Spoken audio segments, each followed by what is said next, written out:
නමෝ තස්ස භගවතෝ අරහතෝ සම්මා සම්බුද්දස්ස සෝ භගවා ඉතිපි අපාප පුරෙක්කාරෝ. ඒ භාග්‍යවත් බුදුරජාණන් වහන්සේ මෙසේද අපාප පුරෙක්කාරෝ නම් වනසේක. ලාමක නොවුදී පෙරටු කොට හැසිරෙන්නේ යමෙක්ද හෙතෙම අපාප පුරෙක්කාරෝ නම් වන බවයි සඳහන් වන්නේ.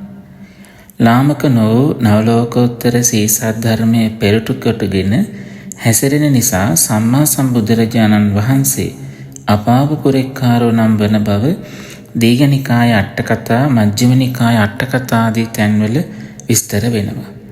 මාර්ග සතරත් ඵල සතරත් නිවනත් යන මේ නවලෝකෝත්තර ධර්මයන් තමයි නවලෝකෝත්තර වශයෙන් විස්තර කෙරෙන්නේ.